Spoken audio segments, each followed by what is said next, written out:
பொங்கலுக்கு வேண்டிய பொருள்லாம் விற்கிறாங்க பாருங்கள். இதெல்லாம் பொங்கல் பொருளுங்க. ஹலோ ஃப்ரெண்ட்ஸ், வணக்கம். எப்படி இருக்கிறீங்க? எல்லாம் நல்லா இருக்கிறீங்களா? நான் இன்றைக்கி வெண்பொங்கல் செய்ய போகிறேன். அதுக்கு தேவையானது இந்த டம்ளரில் ஒரு டம்ளர் பச்சரிசி எடுத்துக்கிறேன்,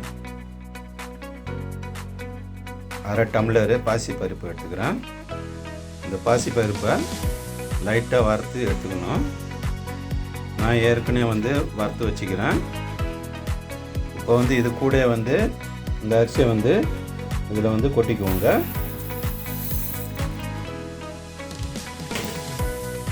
இப்போ இது 4 தடவை அலசி எடுத்துக்கணும். ஒரு அரை மணி நேரம் ஊற வச்சுக்கலாம். அரிசியும் பருப்பும் ஒரு அரை மணி நேரம் நல்லா ஊறணுத்துனா பொங்கல் நல்லா வெந்து வரும். அரிசியும் பருப்பும் நல்லா கழுவி வச்சு இப்போ ஒரு அரை மணி நேரம் நல்லா ஊறட்டும். இப்போ இது ஊறட்டும். அதுக்குள்ளே ஒரு தொட்டுக்க நம்ம செய்வோம். பொங்கலில் ஊற்றி சாப்பிட்றதுக்கு மிளகாய் கிள்ளி போட்ட சாம்பார் ஒன்று செஞ்சுக்கலாம் வாங்க. இப்போ எப்படி செய்யலான்னு பார்க்கலாம் வாங்க. இந்த அளவுக்கு ஒரு டம்ளர் துவரம் பருப்பு எடுத்துக்கணும். இதுக்கு நல்லா துவரம் பருப்பை நல்லா அலசிட்டு குக்கரில் போட்டு வச்சுக்கிறேன். இந்த அளவுக்கு தண்ணி வச்சுக்கணும். நம்ம கூட ஒரு 5 பல்லு பூண்டு போட்டுக்குவோம். பச்சை மிளகா போட்டுக்கலாம். வெங்காயம் நறுக்கி போட்டுக்கணும். தக்காளி பெரிய தக்காளியை போட்டுக்கணும்.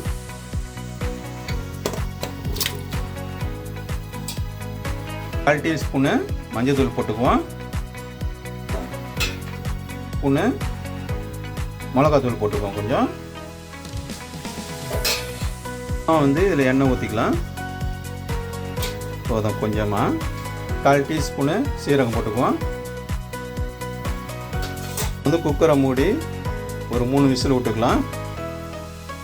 சாம்பாருக்கு இந்த அளவு புளி எடுத்துக்குவோம். ரொம்பமாக வைக்கக்கூடாது. இந்த அளவு சைஸ் போதும். இந்த சைஸுக்கு புளியை கரைச்சி வச்சுக்கலாம். குக்கர் 3 விசில் விட்டு எடுத்தாச்சு. பயிர் வெந்துடுது. பயிர் நல்லா வெந்துடுது. இப்போ கரண்டியில் இந்தமாரி மசிச்சு விட்டுக்கலாம். இப்போ இது கூட இந்த புளி தண்ணியை ஊற்றிக்கலாம். இப்போ ஒரு கொதி வரட்டும். இப்போ கல் உப்பு போட்டுக்கலாம். கொஞ்சம்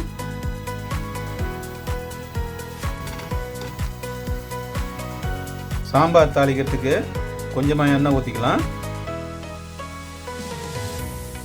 எண்ணெய் காஞ்சிட்டு இப்போ கடுகு உளுத்த பருப்பு போட்டுக்கலாம். மிளகா போட்டுக்கலாம். குண்டு மிளகா நான் 4 மிளகா போட்டுக்கிறேன். 2 மிளகா கிள்ளி போட்டுக்கிறேன். கொஞ்சம் சீரகம் போட்டுக்குவோம். கொஞ்சம் வெந்தயம் போட்டுக்குவோம். கருவேப்பிலை போட்டுக்கலாம். சின்ன வெங்காயத்தை போட்டுக்குவோம்.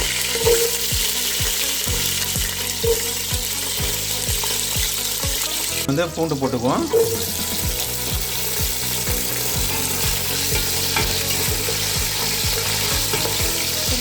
இது கூட ஒரு தக்காளி போட்டுக்கணும்.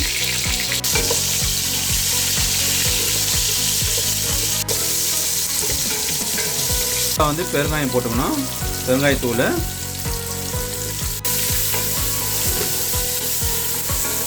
சாம்பாரை இப்போ இதில் ஊற்றிக்க வேண்டாம். சாம்பாரை ஊற்றி வச்சு ஒரு கிண்டி விடணும். இப்போ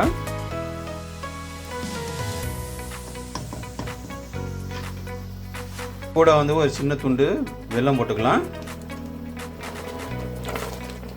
வெல்லம் எதுக்கு போடணும்? ஒரு டேஸ்ட்டுக்காக போடுறோம். நம்ம தழை போட்டுக்குவோம். கட் பண்ணி வச்சு போட்டுக்குவோம். இப்போ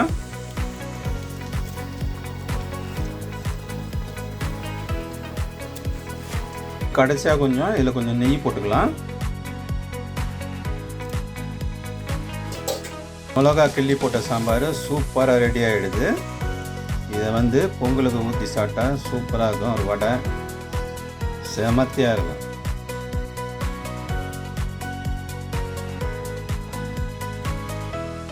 ஆஹா, செமத்தியாக இருக்குது. கிள்ளி போட்ட சாம்பார் பொங்கலுக்கு மட்டுமே இல்லை, தோசைக்கு, இட்லிக்கு, ரவை தோசைக்கு கூட சூப்பராக இருக்கும். நீங்களும் இதேமாரி செஞ்சு சாப்பிட்டு பாருங்கள், எப்படி இருக்குதுன்னு சொல்லுங்கள்.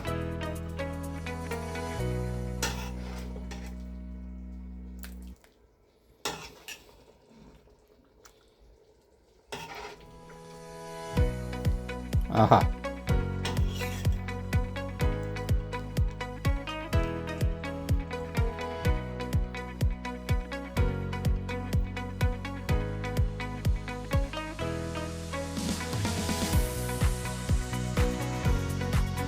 இந்த குக்கர் வச்சாச்சு. இப்போ அரிசியும் பருப்பும் போட்டோம். இதில் இந்த டம்ளரில் 4.5 டம்ளர் தண்ணி வைக்க போகிறோம். நம்ம அளந்து வச்சுக்கிறேன். இப்போ நான் வந்து ஊற்றிக்க போகிறேன். இதில்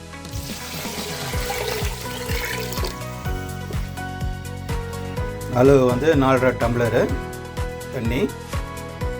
தேவையான கல் உப்பு போட்டுக்கலாம். சீரகம் போட்டுக்குவோம், பெருங்காயம் போட்டுக்குவோம், தூள் பெருங்காயம், மஞ்சத்தூள் போட்டுக்குவோம். நிறைய போடக்கூடாது, கொஞ்சமாக போட்டுக்கணும். மஞ்சத்தூள் ரொம்ப போடக்கூடாது. கொடுக்கும், அதுக்காக தான் போட்டுக்கிறோம், அழகாக இருக்கும் பொங்கல். கொஞ்சம் நெய் போட்டுக்குவோம். நெய் போட்டு ஒரு 4 விசில் விடலாம். குக்கரை மூடிடும். தான் இப்போ போட்டு வெயிட் போட்டாச்சு. 4 விசில் ஆகட்டும், பார்ப்போம். இப்போ 4 விசில் வந்துடுது. இப்போ வந்து குக்கரை வந்து நிறுத்திட வேண்டியது தான். உடனே திறந்துடக்கூடாது. நல்லா விசில் அடங்கின பிறகு தான் எடுக்கணும், அதுக்குள்ளே எடுத்துடக்கூடாது. பொங்கல் வந்து நல்லா குழைய வெந்துட்டுது. இங்கே பாருங்கள், சூப்பராக வெந்துட்டு பாருங்கள்.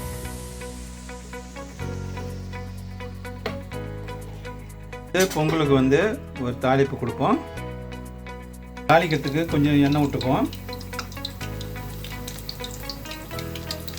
கூடயே வந்து கொஞ்சம் நெய் போட்டுக்குவோம்.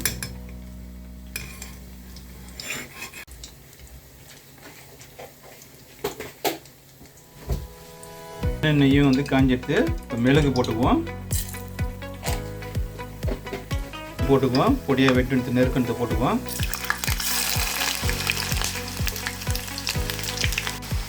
இஞ்சி கொஞ்சம் நல்லா பொரிட்டோம். இஞ்சி பொரிஞ்சிருச்சு. முந்திரி பருப்பை போட்டுக்கலாம். இப்போ இது கூடயே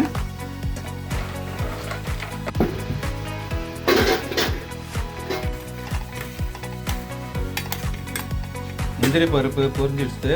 இது கூட வந்து ஒரு சீரகம் போட்டுக்குவோம்.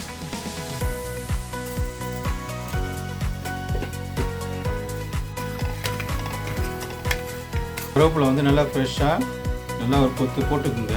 கைப்பிடி அளவுக்கு நல்லா இருக்கும். அப்போ தான் பொங்கலுக்கு வாசனையாக இருக்கும்.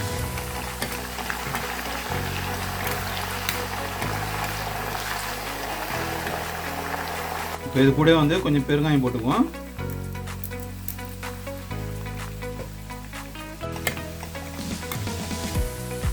கூட வந்து கடிச்சா வந்து 2 பச்சை மிளகாய் போட்டுக்குவோம்.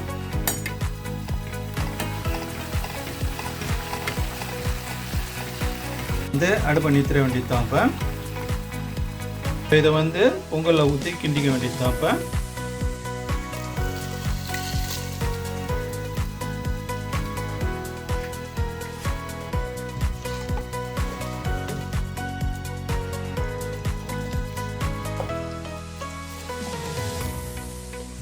சூப்பரான பொங்கல் ரெடி ஆகிடுது. இதேமாரி நீங்களும் செஞ்சு சாப்பிட்டு பாருங்கள் சந்தோஷமாக.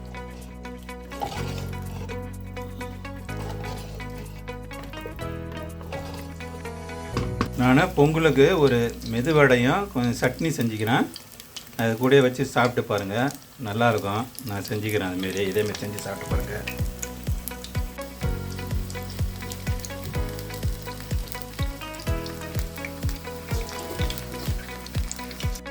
வெண்பொங்கல் ரெடி ஆகிடுது.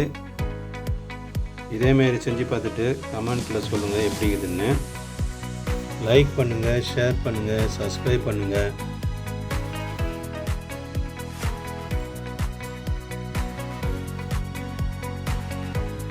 உங்கள் அனைவருக்கும் பொங்கல் நல்வாழ்த்துக்கள்.